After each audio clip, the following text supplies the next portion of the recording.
Good morning, everyone, or good afternoon, everyone. Welcome to our webinar today. We're just waiting to admit the people in the waiting room. We have a huge number of people registered for today, so it's wonderful to see everybody here today. It's 11 o'clock in Queensland time, and I'm very excited to be sharing the Cultural Capability webinar, our second webinar in a series of three, presented on behalf of Department of Employment, Small Business and Training, and myself, Jenni Walke from Elephant in the Room Consulting. We're going to kick off in just a few minutes, so just a minute once we have the attendees in our waiting room join, and we will go through the session. Looking forward to sharing today's workshop with you. And awesome.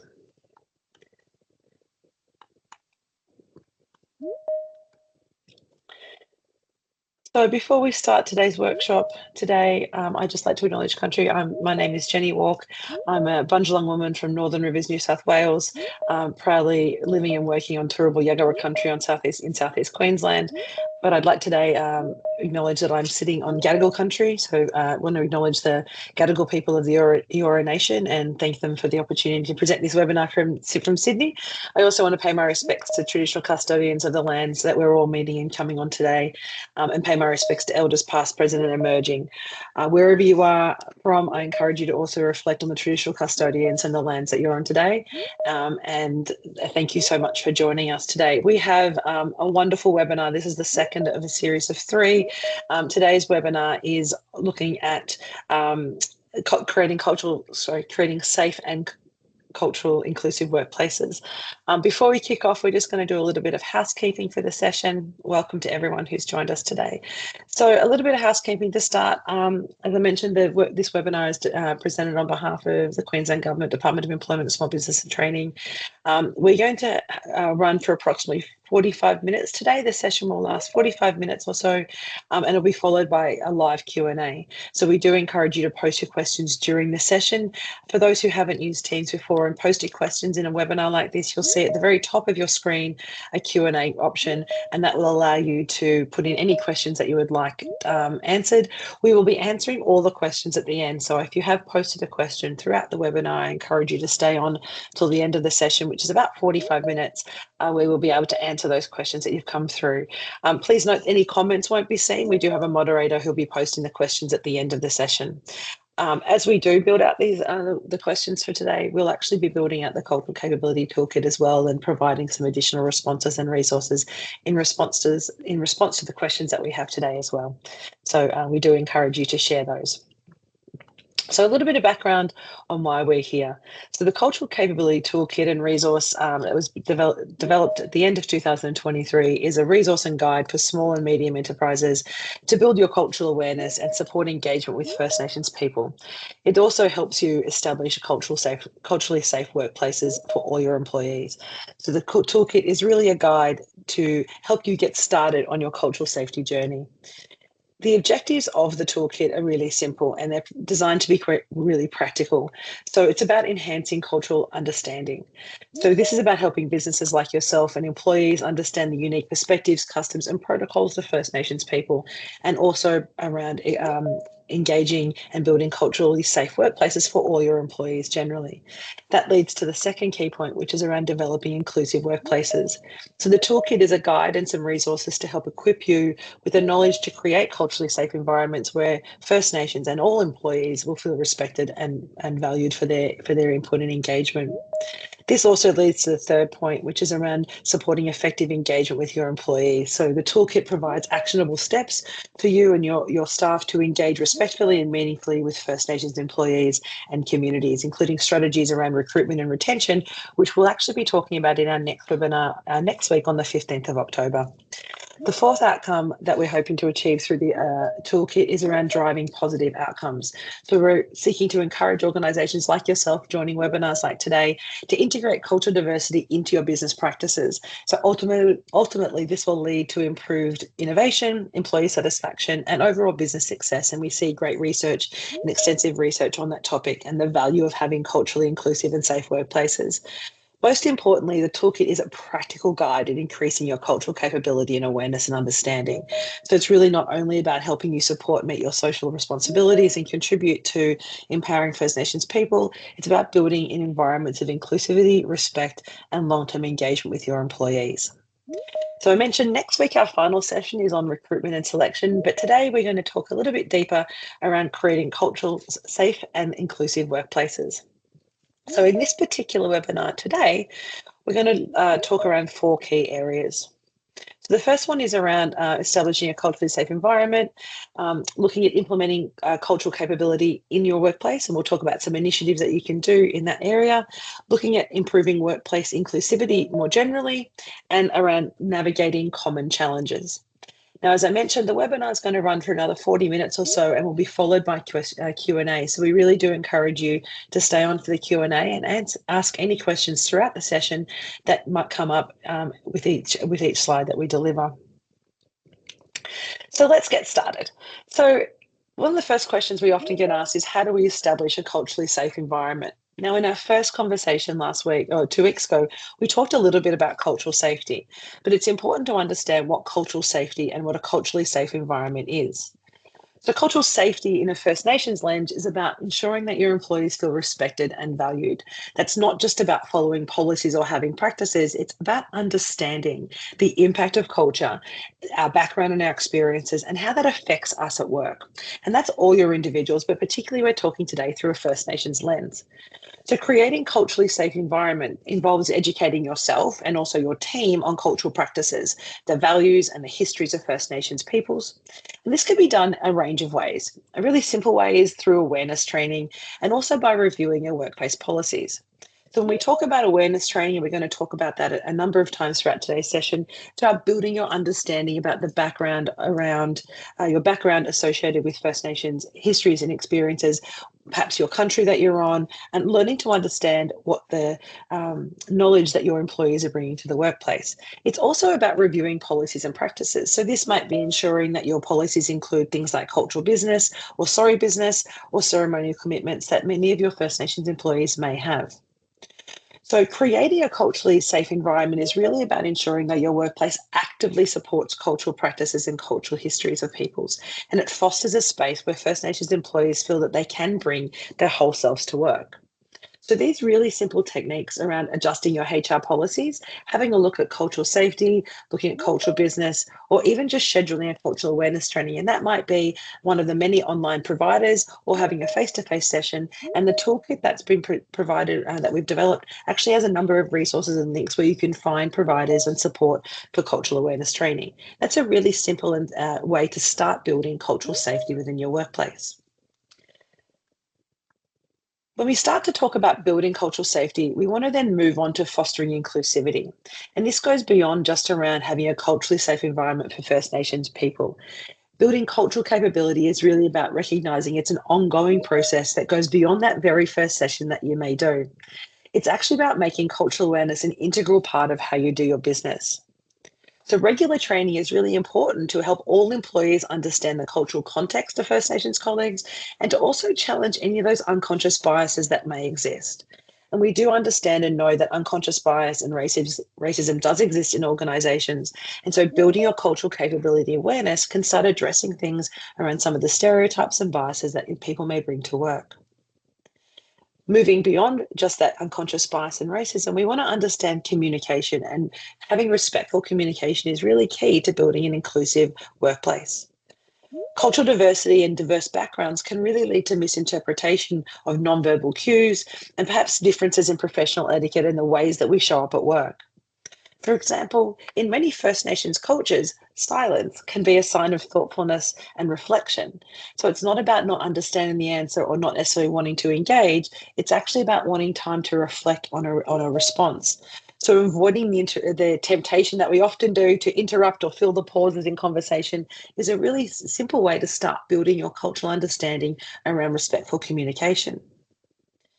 Again, addressing how you approach different cultures does require that ongoing cultural awareness training and the development of cross-cultural communication strategies. recognizing that there's all these different cultures within your workplace and people like to communicate in different ways. Some are very reflective, some are very outspoken, and some are more wanting to respond in their own time. So we may also have different approaches to hierarchy, to providing feedback, and even receiving feedback. And also conflict resolution can be different depending on your cultural background. So it's important to understand how your employees and your team like to engage, and particularly how your First Nations employees want to engage and be engaged with within the workplace. It goes back to our first point, ensuring that your policies support this cultural safety environment. So when you're looking at aspects of performance review, conflict resolution, and even complaints, how your policies reflect that from a cultural perspective can go a long way to fostering inclusivity and building a culturally safe environment. Another way to create an environment of inclusivity is around important cultural events. There are many significant events, and these are included in the toolkit or in the First Nations calendar. And so having your workplace to actually engage and explore these opportunities to celebrate diverse cultures is a really great way to allow people to show up and express a little bit about themselves and share some of their culture in a really safe way. It also invites the rest of the organisation and your team to be involved in those celebrations and to learn a little bit more about the cultural backgrounds of your First Nations peoples. Remembering in our first session, we talked about that First Nation cultures are more than just, are not homogenous, and they're quite diverse. So depending on where your First Nations employees are from, or whether their history or their connection to their culture and community, that can change the way they engage. And so understanding and building that competency within your organisation will create a really strong, cohesive workplace, encourage stronger communication, and help build really cohesive teams. The next point that we want to talk about in terms of continuing to foster, apologies. My apologies. We've got a little kick up. Sorry. The next piece to talk around is around creating lasting cultural safety and inclusivity. So building a culturally safe and inclusive workplace isn't something that we just do and set and forget. It is a continuous process that requires ongoing commitment, regular communication, and a lot of adaptation within the workplace, because humans all respond differently. And having an approach that is flexible and not a box ticking exercise and is really about committing your organisation to understand and building a safe space for your employees actually builds a stronger culture for your workplace. And I mentioned that earlier. A really great way to start understanding how your organisation is moving towards cultural capability is to track your own progress. And there's lots of different ways that you can track and measure success. One of the most effective ways, of course, is to get feedback from your First Nations employees. And you might actively seek input on how inclusive and supported they feel in the workplace. But bearing in mind how they communicate and how you might ask these questions will depend on the staff that you have. The feedback, though, shouldn't just be a one-time survey, but more about regular and transparent practices where all your employees, but in this context, your First Nations employees, feel safe to share their thoughts about how they're being included and engaged in the workplace. But it's not just about receiving that feedback, it's about doing something with it. So once you understand and listen to that feedback, it's being prepared to take action and make the necessary changes within your organisation based on that input so that you can create this continuous environment of learning. For example, you might hear from your staff that cultural leave policies are a little bit difficult to navigate, or that people feel uncomfortable about even identifying or sharing their cultural identity. If you hear that feedback through a survey or through a one-on-one chat, it's important to recognise that there's more work to be done in your organisation, and we invite you to go back to the toolkit and have a look at some of the ways that you might increase your training, your cultural practices, or even some of the tips around reviewing your HR policies. Creating this consistent feedback loop will really help you stay on top of these challenges within your workplace and help foster an environment and a culture around listening, learning, and continuous improvement. Another way you may want to seek to kind of continue this commitment within your organisation is around setting specific goals around inclusivity. Now, this doesn't necessarily mean targets around employment. This could be about not only about increasing representation to your employees across your whole organisation, but it may actually talk about career progression. You may have a large number of First Nations employees who've joined your organisation or be looking to increase the employment of First Nations people within your organisation. So you may want to set targets around the number of people within your senior management or your middle management or leadership of your organisation, rather than just entry-level roles. This may then look at career progression and career development opportunities for First Nations people. Providing continuous opportunities for growth and leadership for all your employees, and in many cases, specifically for your First Nations employees, helps foster an understanding that there is opportunities and possibilities within the organisation, and helps break down some of those unconscious bias and stereotypes we talked about earlier and we addressed in our webinar 1. Remember that representation isn't just about the number of people within your organisation. It's also ensuring that your First Nations employees are actively contributing to your decision-making and also your leadership processes so that they have a say in what happens within the organisation. Another goal may simply be the number of or engaging people in cultural awareness training and the number of people who get put through cultural awareness training in your organisation. If you have a growing organisation, ensuring cultural awareness or cultural induction is included in your onboarding for your employees is a really great way to start that process of continuous learning. Cultural awareness training, as I've mentioned, should be ongoing. And so each year you can measure how well your employees are engaging with this knowledge. The more they understand, the more training they do, the more effective they're likely to contribute to a culturally safe environment. We also mentioned about reviewing your policies. Now, often many organisations, particularly small organisations, will review their policies once and they set and forget. It's really important that your policies are designed to reflect the behaviours and the actions that you want to see in the workplace. So your business policies really should be evolving over time.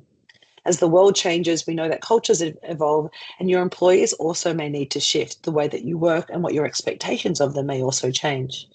Reviewing your policies frequently will ensure that your organisation and your employees continue to meet the needs of your First Nations employees, whether it is adjusting leave policies, ensuring there's support for cultural obligations, or whether it's simply integrating cultural protocols into business practices.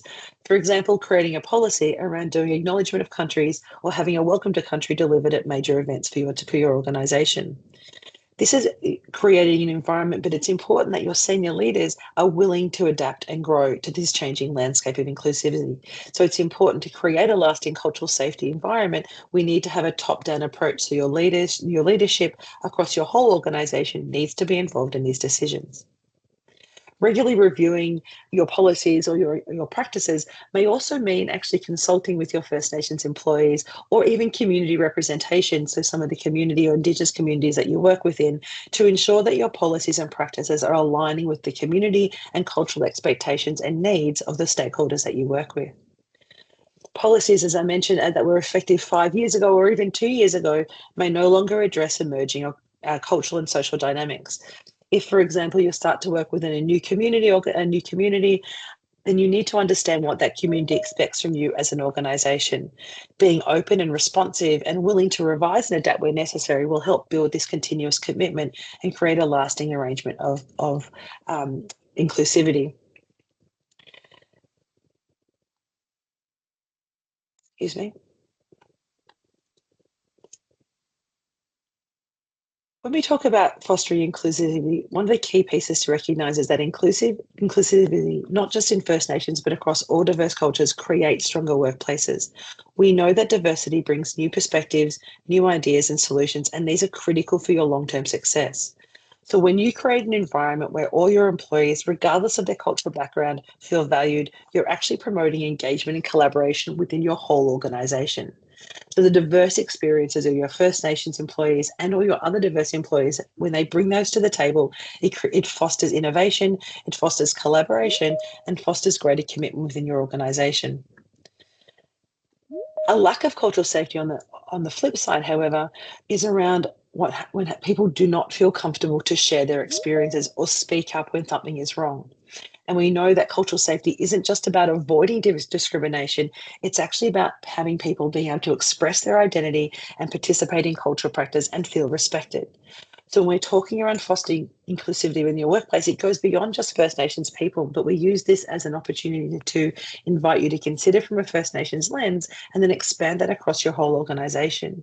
So when you consider your inclusivity in your workplace today, do you have a safe environment where everybody feels comfortable and engaged in your community? Are they willing to share a little bit about their background, their experiences, and is that supporting and building on your organisational culture?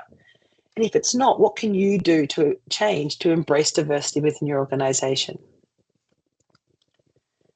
We often hear that there are a number of common problems and challenges that organisations, particularly small and medium businesses, have around engaging in a culturally diverse and inclusive workplace. So there's a couple of common barriers that we talk about in the toolkit, but we're going to just address today to help you kind of start reflecting on how this is working in your organisation.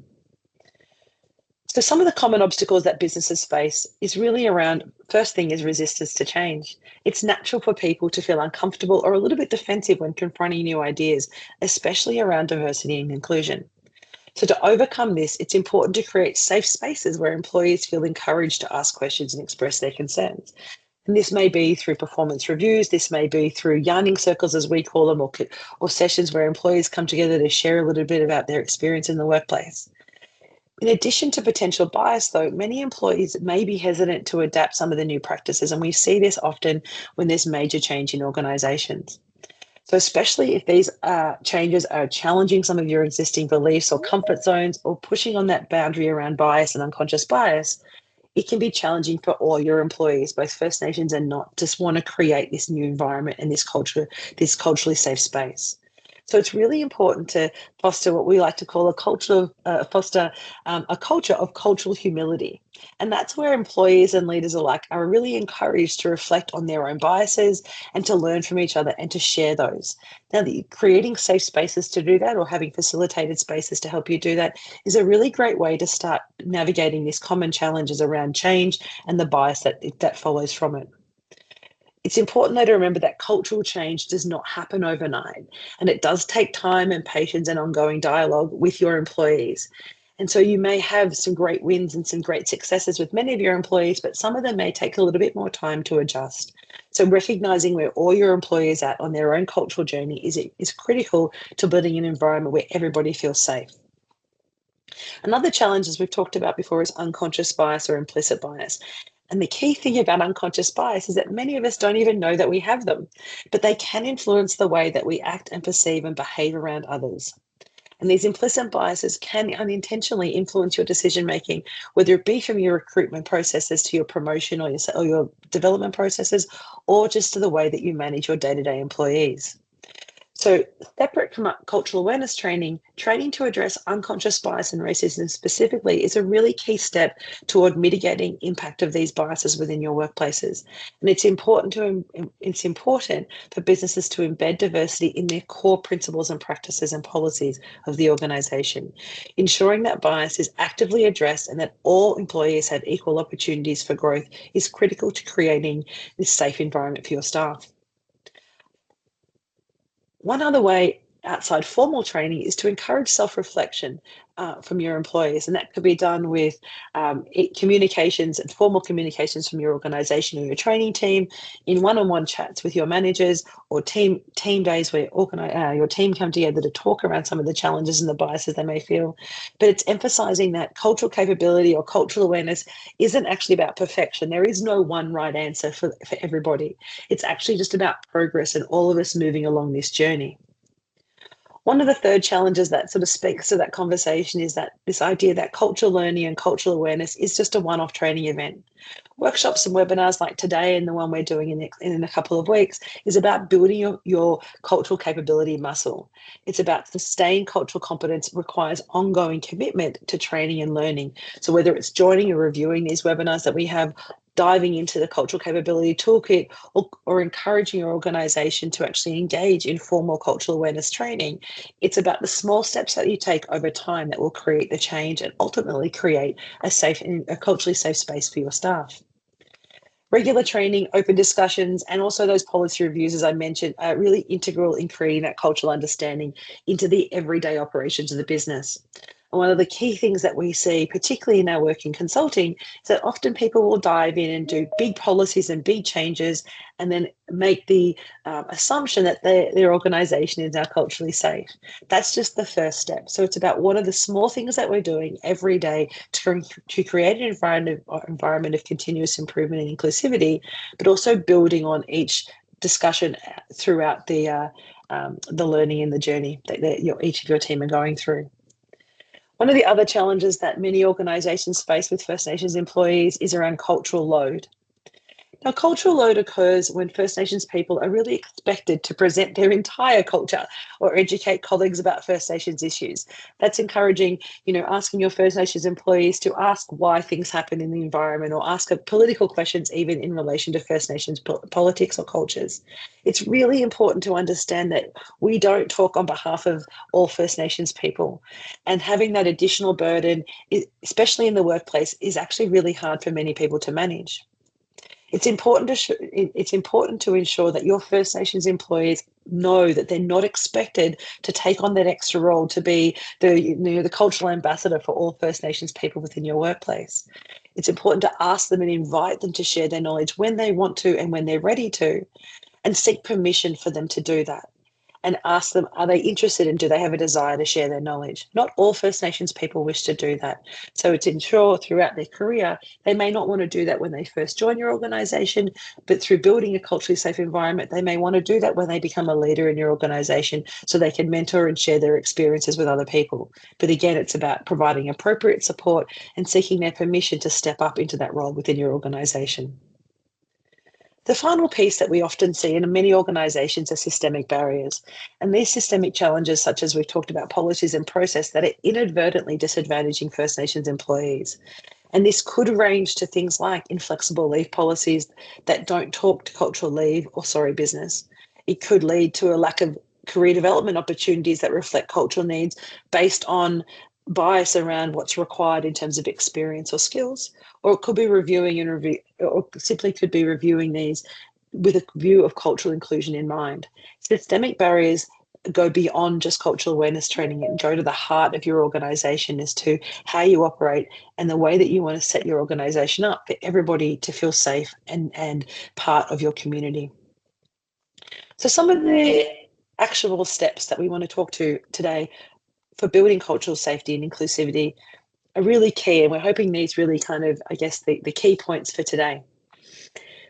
So here's 6 actionable steps that you can, as organisations, really start implementing right away to create a culturally safe and inclusive workplace. You mentioned earlier about inclusivity goals.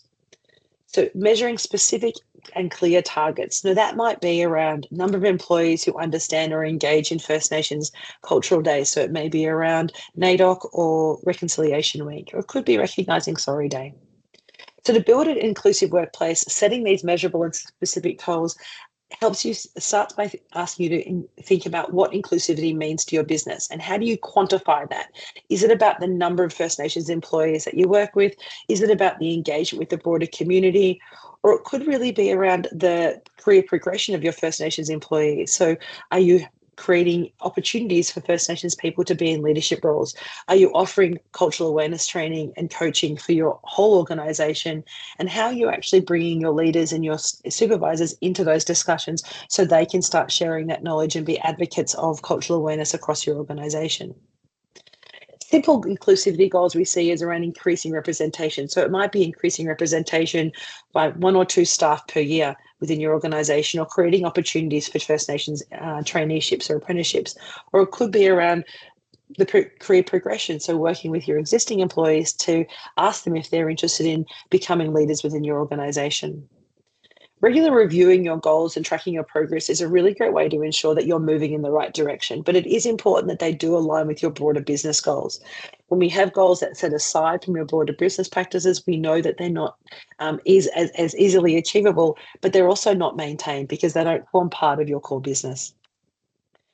The next thing that you can do today is sit down with your team and review your policies. So reviewing and adapting your workplace policies, it really is the backbone of creating a culturally inclusive workplace. And it's about reviewing them regularly to make sure they meet the needs of all your employees. So around cultural practices, not just for First Nations employees, but all your other diverse employees as well. Policies on cultural leave, flexible work arrangements, which you've spoken about, but also important, do you have an anti-discrimination or racism policy? These are simple policies that can be developed, and there's, again, tips and hits in the toolkit to help you do that. Consider also holding annual policy reviews with your whole organisation, where you consult your employees and your First Nations employees in particular to see how those policies are working in practice. It's one thing to write a policy for your organisation, but it's different to see how it's actually enacted, how your team are utilising that policy, and whether it's actually serving the needs that you originally set it up to do so. So making sure these policies promote a culturally safe environment where every employee feels free to express their identity without fear of discrimination or judgment is critical. So that does take time. A third way to start building your cultural awareness and cultural safety is around actually engaging with your local First Nations communities. Building genuine relationships with the communities within the areas that you work not only enhances your cultural understanding, but it actually demonstrates that your business respects the cultural context of the lands in which it operates. These relationships can go a long way to help creating sustainable partnerships through an economic development, identifying First Nations employees who may want to work within your organisation. But depending on the type of work you do, you may be able to create, co-design projects or community events or support local First Nations initiatives, which then encourages you and creates a space where First Nations employees want to come and work with you. And we'll talk a little bit more about that in our recruitment interaction session next Tuesday.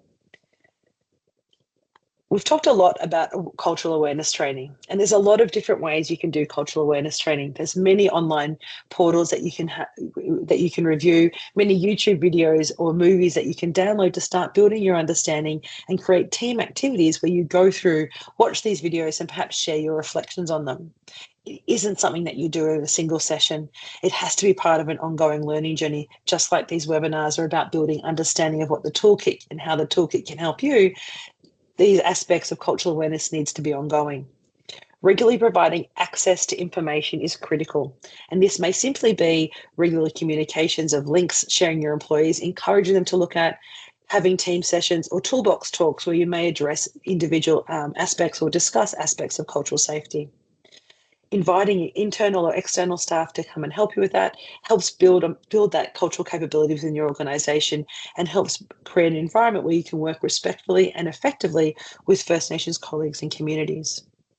You could also refresh these sessions by inviting a guest speaker, such as a community elder or a cultural consultant, or perhaps have a movie afternoon where you watch a First Nations movie and reflect on the content and the message that's being shared. Keeping it dynamic and adaptable to make sure it stays relevant to your organisation is also critical. So in providing it an environment where your staff feel safe to also share and engage, like a toolbox talk or a morning tea or a cultural awareness training session, provides different opportunities for your staff to share their thoughts and also reflect on the learnings that they gained. Celebrating cultural days and events is a really great one to start your journey if you're very new to engaging with First Nations employees. So this could be events like NAIDOC Week, so National Aboriginal and Torres Strait Islander, or National NAIDOC Week, which looks to celebrate Aboriginal and Torres Strait Islanders across Australia in our cultures and practices. There are many activities that happen at a national level, but a lot across Queensland, from Torres Strait down to Brisbane, where we're engaging and learning a lot about First Nations cultures. Or National Reconciliation Week, which seeks to identify and celebrate those who are working in reconciliation action environments or have reconciliation action plans. Either of these 2 weeks, which happen in May and June of every year, are a great way to reinforce cultural inclusivity in your workplace. And these celebrations help to raise awareness amongst all your employees, providing them fun and safe environments and opportunities to learn about First Nations cultures. You can also encourage staff participation by organising activities internally to your organisation. So this could be a cultural lunch, a weaving workshop, or inviting an elder or a speaker to come and talk about the significance of a particular event or time of year. And this will change depending on your location and the local communities that you're working within. But these celebrations aren't just for First Nations employees. They're about for everyone to foster a deeper understanding and connection to our background and our cultures. Finally, ensuring that you get regular feedback and seek regular feedback from your employees is critical, not just from your First Nations employees, but from all your employees. Don't wait for annual reviews to check in with your employees. Instead, create consistent feedback loops where they can safely share their thoughts and concerns and suggestions around these activities that we've just talked about. In doing so, this will actually help you build an understanding that working about what is working and what's not working, but also ensures that the organisation continues to adapt, so it builds cultural inclusivity as it grows and evolves. If your organisation is having a rapid growth or rapid increase in staff, or you're moving into a new area, it's really important to go back and review these actionable steps. These are really great takeaways to do it each time you're doing a business review. Are we still meeting the needs of our goals and still aligned to our business? Do our policies still fit the needs of our organisation, or have we moved away from them, and is it time for us to review? Each of these steps that we've just outlined are something that you can do and review every year. You may want to do it as part of your HR review, part of your team days, or part of your business strategy planning every year to understand what does the organizational culture look like? Are we creating safe space for our employees? And are we attracting First Nations employees to our organization? And are we an employer of choice? We're going to talk a little bit more about that next week when we talk about recruitment and selection and attraction and retention of First Nations employees in our webinar next Tuesday. The last thing that you can do in terms of creating regular feedback is around anonymous surveys. And this is a great way if you're new to building cultural capability within your organization and you're not really sure if all your staff are ready to identify. Creating an anonymous survey that actually invites people to share a little bit about the culture background can actually normalize the question about who their mob is and where they're from. It's a great way also to understand the broad diversity of your organization. So in a survey, you may ask all your employees to share where their history and their background's from. And that gives the organization a really strong understanding of the diversity and potentially the different types of cultural needs that you need to meet when a policy review. You may also organise one-on-one check-ins, just focusing entirely on inclusivity and cultural safety. But again, it's really important to make sure that you act on any of the feedback and the information that you gain through any of these feedback sessions. Also, just walking through the office and walking through your team and checking in with people on an irregular basis on that ad hoc way is a really great way to get a sense of what your culture is like. And that's really being a good manager and good leader of your organization, is not just focusing on the policies and the practices and the formal activities that you're doing, but being flexible and adaptable and staying in constant communication with your employees helps build that environment of open communication. So we do invite you from this particular webinar to commit to undertaking one of these 6 actions within the next 30 days and then build on them each month. So if you take one of these actions over the next 6 months, you can actually start to build your cultural capability, and you can go back to the cultural capability toolkit and dive into that area where we'll actually help you develop some of these steps. And a really simple one to do today is ask yourself, do we have an acknowledgement of country policy or practice? Or how do we do that for our organisation? And the cultural capability toolkit has a great link and some resources in there to help you do that for your organisation and also find out what country that you're on. Thank you, Jenni, for that. Hi, everybody. My name is Bernadette. I work for Despot, and we've had a number of questions. First of all, Jenni, we've had a few comments in there thanking you for sharing your insights and knowledge. So that's very good, and thanks everybody for that. The other questions that we've had about where to access the toolkit, and I know you're going to share very soon, and I'll just post the link very soon in the chat as well on Business Queensland. We have the link, and you'll provide a QR code. But the first question that we had in one of the chats here is talking about if we want to educate our supervisors and managers to understand the importance of changing the recruitment interview environments for First Nations people, can we give them an example of a yarning circle to provide safer place for these candidates to speak of their suitability of the role? Is this something, Jenni, that before we jump in, that you're going to delve into a little bit more next week? Most definitely. We're definitely, one of the biggest questions we often get asked is how do we attract and what the recruitment process looks like for First Nations employees. And I mentioned it very briefly at the end of our webinar one, that one of the biggest challenges or issue, one of the blockages we often see is that what we do for First Nations people is completely unique, and it's separate to our general recruitment processes. Really, it's not about being separate. It's about just recognizing that the way that we communicate may be different, not always, but may be different to non-Indigenous employees. So creating a yarning circle or a group discussion and inviting people in the group to share their experiences is a really great way to see 2 things. One, how will your employees work in a group environment? Are they willing to share and chat? And are they happy to actually share their experiences in that safe space? But while we talk a lot about doing that for First Nations employees, I would encourage you to do that with all your employees. I remember way back doing a graduate recruitment day for a company when I was much younger, and that was one of the ways that they did their interviews. They actually forego, and this was 25, 30 years ago, they foregoed one-on-one interviews or panel interviews to actually do group discussion interviews, to actually see how we as graduates were going to engage with the community. And that wasn't a First Nations recruitment process, that was actually a general recruitment. So the practice of yarning circles is something that is a really great way to really get to see how people engage and interact with each other, and also get a true understanding of people's capabilities. So long answer to a short question is yes, definitely things we're going to be talking about, but it's certainly something that I think is really important and a great way to really start understanding cultural safety and inclusivity in the workplace. Well, that's a good segue to another question that we were asked about the difference between First Nations cultural inclusivity and traditional diversity, equity and inclusion. And then looking at how these are managed. Are they managed together or separately? Wow, that's a great question. It's a very big question. So I'm going to try and keep it as a short answer as I can.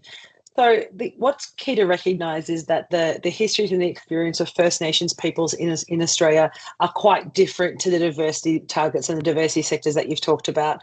There's a lot of systemic and historical challenges around First Nations people that go well beyond the last sort of 50, 60 years to colonisation or settlement, depending on which way you want to look at it. So the way that you need to manage it is quite unique. It's the same way that we don't talk about LGBTQ plus IA, sorry, excuse me for that, as the same way as we do women, because the challenges are different. So recognizing that First Nations employees may have different challenges and engagements within your organisation, it's important to see them as an individual sector, not to clump them in all together to be a single policy, because the needs of each group are diverse and different. So the short answer would be, yeah, you can have a diversity, inclusion and equity team, but you need to address each of those groups in a unique way, because they all have unique requirements and differing needs that you can actually address even through a single policy, but you need to discuss them separately. Good. Thank you very much for that, Jenni.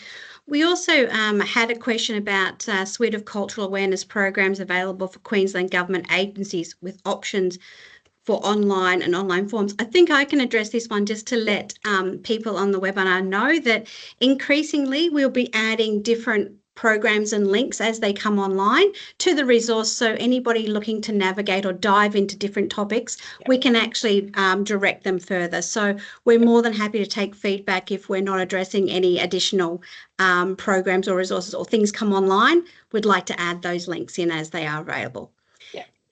Okay, another question. I'm just trying to get my screen to go up. Sorry about this. It's all right. We also had, I'm looking up. So some people said they can wait until next week, I think, to ask their recruitment and selection questions. Okay. But I think there was one about whether we've had cultural audits conducted across government to ensure First Nations are represented in all decision-making levels.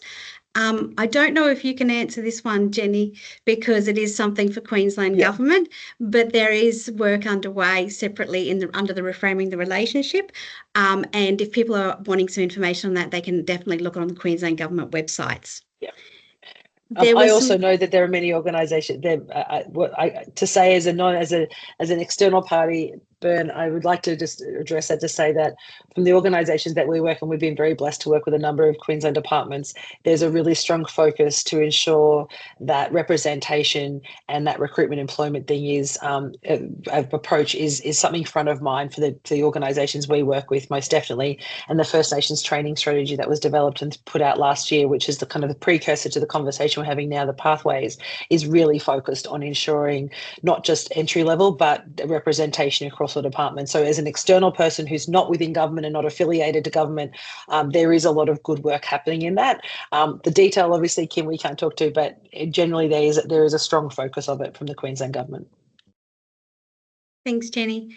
We had actually a good question here about, I think you were talking, when this question came in, you were talking about cultural safety generally, and there was a question about, is the approach different depending on the roles involved and then the location of the work site?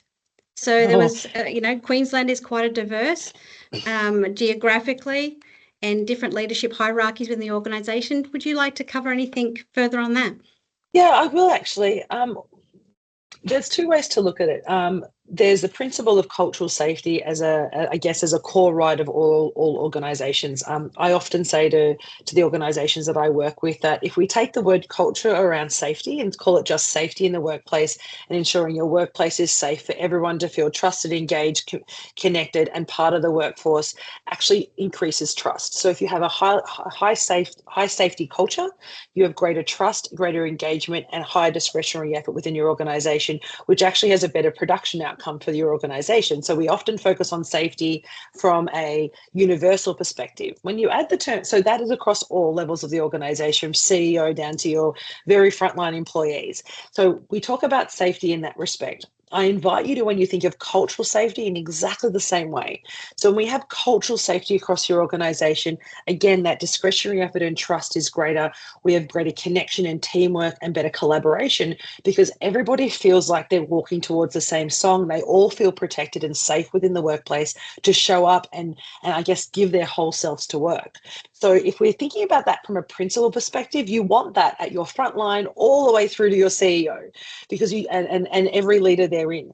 So when it talks about your responsibilities, though, that's where the shift will happen. Again, if we talk about safety, the responsibility, everyone has a personal responsibility for safety. That's a core requirement of almost every organization I've ever worked for. But when we talk about cultural safety, the role of a leader or a supervisor, and indeed the CEO or head of department, is different because they also then need to set the tone and culture and actually show leadership through those pieces. So while the core principle of cultural safety should permeate the whole organization, the responsibilities to enact that and promote that may be different across levels. And that's where we start to customize training to talk around cultural safety and leadership and decision making versus cultural safety and the front line. Thank you, Jenni, for that. I've got another one that actually a good question that's come through. It's a bit of a curly one, so I'm going to challenge you here. Okay. It talks about what would examples of inclusivity goals look like? And then it asks about accountability, but then it also goes further and asks about KPIs. So you've got a few questions there. Okay. So first, maybe it was asking about what do examples of inclusivity goals for a business might look like? Really great question. So if you're an organisation that has signed up to the Reconciliation Action Plan framework through Reconciliation Australia, they have some really simple goals that you can set around First Nations inclusivity. The simple ones are around, are you engaging with your external community? So if you're an organisation that does community work, do you know who your First Nations community is? Have you engaged with them? So you might set an inclusive goal to say, we're going to invite our traditional owner group or community group into our organisation twice a year. So, and at the end of the year, did we do that? Very simple goal for a small organization. It could be around the cultural awareness session. So have you delivered cultural awareness sessions? How many people have actually undertaken cultural awareness sessions? And are you seeing change through that? So are you seeing change and impact through that? Comes through a post survey or some reflection exercise where you're gaining feedback to see is cultural safety increasing or decreasing or staying the same in your organization? Another one could be more proactively is increasing the number of First Nations employees. As I said, very specifically, we're going to work with, we want to increase X number or X percentage of staff at each level of our organisation or overall. Another way in terms of inclusive workplaces actually goes to looking at your supply chain. And I know we're talking about employment, but as a small business, if you're actually engaging with a diverse supply chain and have First Nations people or First Nations businesses within your supply chain, you naturally actually start to bring a diverse culture and a diverse view of the world into your business.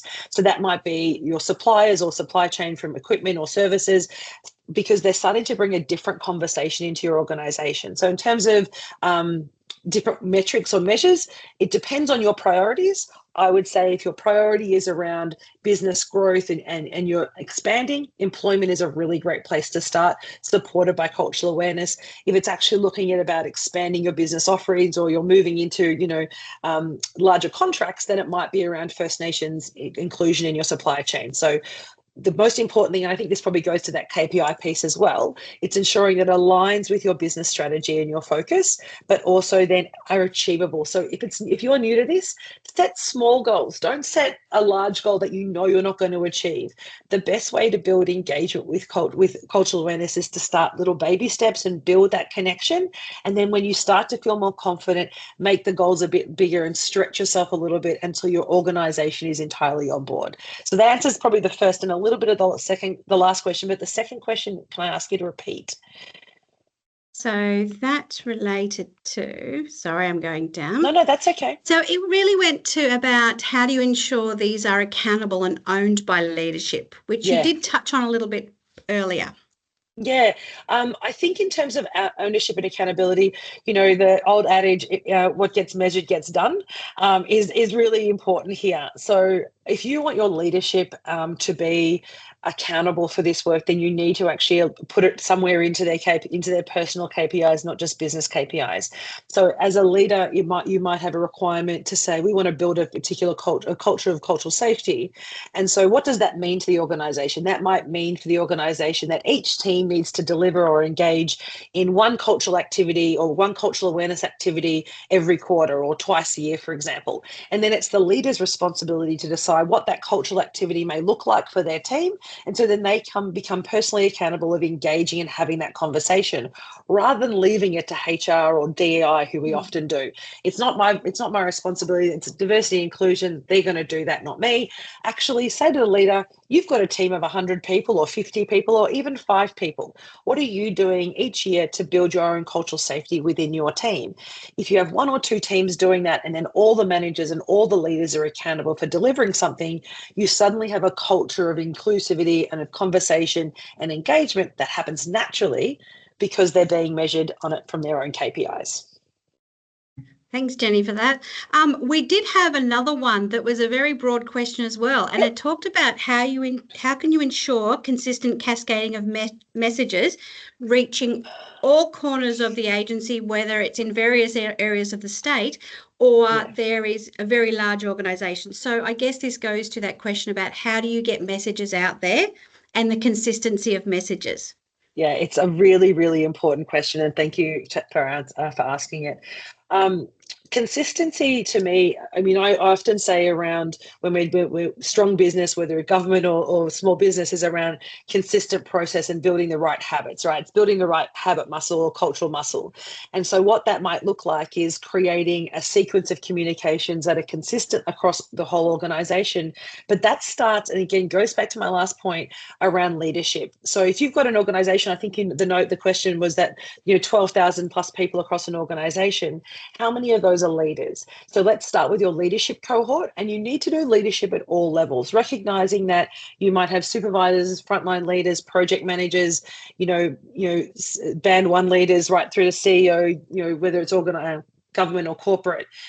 First thing is starting with your leadership cohort and getting them bought into the understanding and building their capability to have these conversations.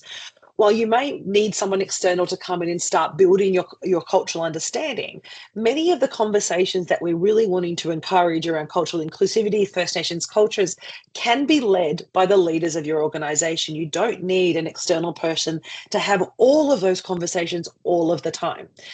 Guaranteed some of them are most definitely left for First Nations consultants and trainers, but many of those conversations around, talking to First Nations histories or having a look at a reflection exercise on an article or a movie is something that your leadership team can do. So this goes to the heart of, as a leader's role, to create a safe and culturally respectful workplace for your team. So my response to that would be start with your leadership cohort, spend some time and invest in your leadership cohort first, empower them and build confidence in them to have these conversations, because their teams and their teams of their teams will reflect their leaders' behavior. And so if your leaders are performing in the way that you want them to and having the conversations you want your leaders to have, your teams down the line will over time. It's not going to happen in a year or 6 months. With 12,000 people, it's going to happen over a period of time.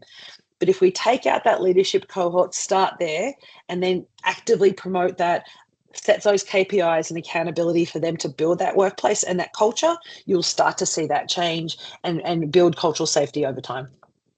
Thanks, Jenni. I think we've covered most of the questions in the chat, but I had a question for you. Yeah. Okay. And as a manager and leader within my agency, how am I alive to whether people within my team are experiencing a cultural load? So can you help me just understand that from a very practical level, what responsibilities that I can be aware? Yeah, thanks for asking that question, Bern. So first thing is, I think cultural load comes when a First Nations employee has the belief or the perception that they are required to give advice and share knowledge on behalf of all First Nations people, and they become almost the token black fella, right? So if there's a NAIDOC event, we'll bring Jenni out, and Jenni can have a conversation around acknowledgement of country, or Jenni can share the history. Or we're having a morning tea and we're bringing traditional owners in, or Jenni will go and have that conversation because she's the Aboriginal person that we know.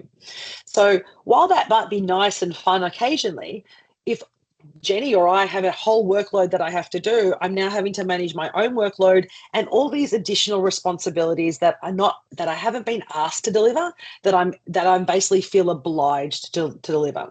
So cultural load comes when there's this balance between obligation and expectation, and also the need to say, you know what, I don't want to represent all First Nations people. I just want to get on and do my work. Yeah, I'm an Aboriginal woman. I'm very proud of that, but I don't want to represent the whole community in this session. So as a leader, it's really important to have that conversation. And if you have somebody who has a wonderful background and history and experience that you want them to share as a leader because you really value that experience, it's about asking that individual, would you be happy to do this? What can we do for that? But also then recognizing the extra workload. So it might be, hey, we'd love you to come and do this event, but what we're going to do is that little piece we're going to do, I'm going to take that little piece of work and give it to Julie, and she can help you over there with that because we know we're adding this extra load. So bearing in mind it's extra work, which then we're often not remunerated for. So that's the first thing, is we're not remunerated for the extra cultural advice or cultural knowledge that we have to give. So one, ask permission, ask if we're interested in doing it. Is it something we feel safe enough to do? And then if we are, how are we balancing the workload the extra workload with the current responsibilities of that individual? So if you have those two thoughts in mind when you're engaging with your First Nations employees, that's a really great way to make sure that they feel comfortable to say no, or they feel comfortable to say, yep, actually, I'm really excited about doing that. I would love to. Does that help? That's great. Thanks, Jenni, for that. I'm going to pop off and let you finish the session. We've got some links that people can follow up. Yep. So thank you very much, Jenni. We appreciate your time today. Thanks so much, Bernadette. Appreciate being here. Thank you to everyone who's joined us today. Resources to support. If you want to look at the Cultural Capability Toolkit, please jump on and have a look at the resource. It is designed to be used in bite-sized chunks, so you can pop in and out of the toolkit in whatever environment that you need or whatever aspect of the toolkit that you need. To find out more about the Cultural Capability Toolkit, please head to business.queensland.gov.au, type in Cultural Capability in the search bar and you'll get the toolkit up. It's been wonderful having you here today. Appreciate you taking your time out. Thank you again to the Department of Employment, Small Business and Training for putting on and supporting the delivery of these Cultural Capability Toolkit webinars.